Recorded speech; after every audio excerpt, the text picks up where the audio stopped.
یعنی شما هیچ دشمنی با اهل بیت ندارید، یعنی شما اونا رو به قول معروف دشمنان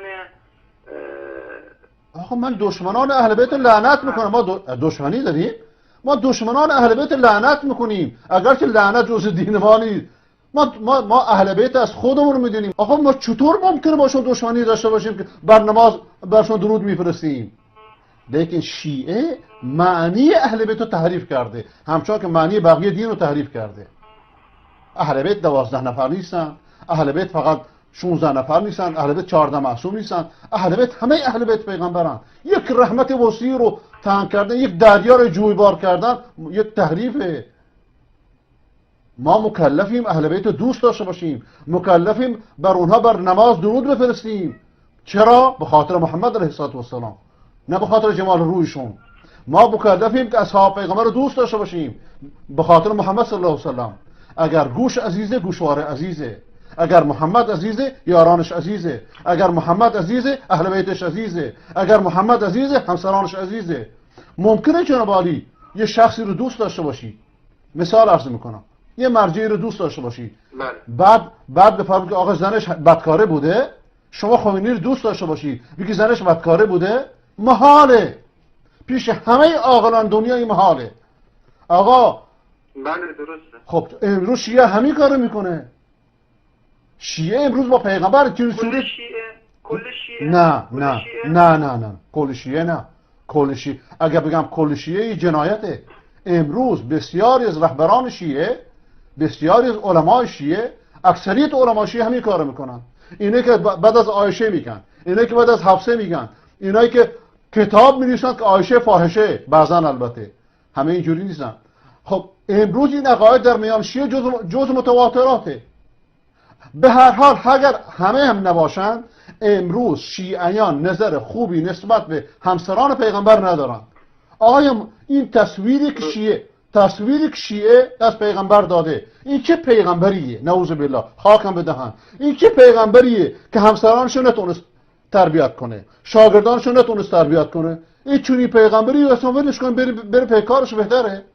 این تصویری که شیعه از پیغمبر داده، در صورتی که واقعیت چونی نیست، در صورتی که به خدا قسم امروز کافران قبل از مسلمانان می‌نویسند که محمد بزرگترین مربی بشریت بوده، محمد مربی بوده که جهان مثلش رو به خود ندیده. چطور این مربی نتونسته همسرش تربیت کنه؟ چطور این مربی نتونسته شاگردانش تربیت کنه؟ شیعه چی تصویری از این پیغمبر داده؟ با این تصویری که شیعه از پیغمبر داده، آیا این پیغمبر قابل اسوه بودنه؟ این پیغمبر قابل اینه که انسان بهش بگه من ازش اطاعت میکنم؟ قطعا نه. ولذا شیعه امروز تصویر پیغمبر خراب کرده، تصویر اهل بیت خراب کرده. لیکن عموم شیعه این چیزا رو نمیدونه. عموم شیعه ایمان پاک داره. عموم شیعه فکر میکنه که بعد اهل بیت پیغمبر ظلم شده. اما تصویر کلی رو نگاه کنید. امروز آیا یک نفر شیعه هست که به اسم همسران پیغمبر، همچنان که علی، همچنان که حسن، همچنان که حسین، همچنان که جعفر صادق، این کار دختران خوشون اسمشون عایشه میذارن، یه شیعه میذاره؟ نه. پس تشیع عوض شده، اهل بیت عوض نشدن، تاریخ عوض نشده، پیغمبر عوض نشده. این تشیع که به عنوان یک حزب سیاسی عوض شده، 5 مرتبه تغییر کرده. مشکل اینجاست. بفرمایید. چی بهتون بگم؟ وقتی شما به قول معروف حرفاتون منطقی هستن، من جواب ندارم برای حرفاتون. ولی چیزی که میمونه، یعنی ما در کشوری زندگی کردیم، در کشوری زندگی میکنیم که نه کتابی داریم، نه عالمی داریم، نه چیزی داریم که این حرفا رو به ما برسونه. تو این مثلا 2 سال دیگه، 2 سالی که گذشته. عزیز من، اگر شما این حرفو قبل از این میزدید عذر داشتید. اگر این حرفو قبل از 5-6 سال میزدید شاید عذری داشتید. امروز دنیا یک قریه شده. امروز کافران فوج مسلمان میشن. شیعه امروز حق نداره این حرفو بزنه. امروز اینترنت در خانه شماست، تلویزیون در خانه شماست. فقط کافیه اون کینه ای را که ملایان شیعه بین سنی و شیعه گذاشتن کنار بذارید، با عنوان یک انسان آزاد فکر کنید. شما اصلا فکر کنید شیعه نیستی، سنی نیستی، اصلا مسلمان نیستی، یک انسان آزادی. به خدا قسم یه لحظه فکر کنی خدا به طرف خودت تو رو میکشه. با این انصافی که من در شما سراغ دارم.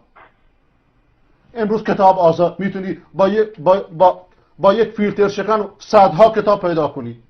یه فیلتر شکن بردار برو سایت عقیده 1000 خورده کتاب هست که همش در ایران ممنوعه. کتابای برقعی رو بخون، کتابای قلمداران بخون، اینا همه شیعه‌اند. آقای برقعی نوه امام رضاست، نوه سیوم امام رضاست، مرجع تقلیده، بلکه یکی از بزرگترین مرجع تقلیده. حدود 500 تا کتاب نوشته. همه مراجع شیعه رو دعوت کرد که به این مباهله کنه. همه ازش ترسیدن. خمینی ازش ترسید، خویی ازش ترسید، گلپایگانی ازش ترسید، سیستانی اون موقع سیستانی که اصلا مرجع نبود. توجه میکنی؟ خب انسان باید محقق باشه. خداوند چرا به من شما چشم داده، گوش داده، عقل داده، هوش داده؟ با این انصافی که من از جناب علی سراغ دارم. روز قیامت خداوند از من شما سوال میکنه که آقا من پیغمبر فرستادم، حرفشو گوش کردید یا گوش نکردی؟ آقا فلانی نذاشته، من در محیط تنگ بودم. یعنی چی؟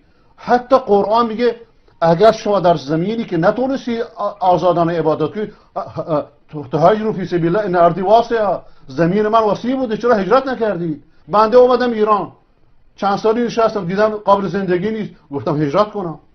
درست در هجرت سخته، ولی ببین خدا را چه نعمتی داد.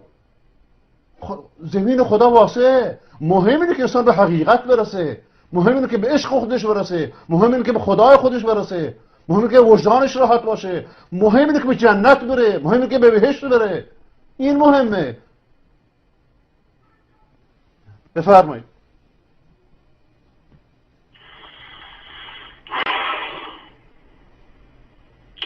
اشهد ان الله اکبر و اشهد ان محمد رسول الله. الله اکبر. لا اله الا الله محمد رسول الله.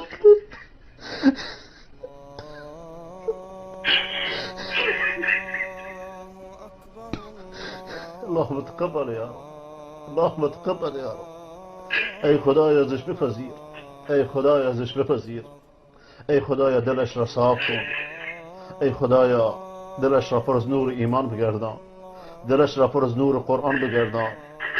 ای خدایا دلش را پر از محبت یاران پیغمبر، اهل بیت پیغمبر، همسران پیغمبر، صدر اسلام بگردان.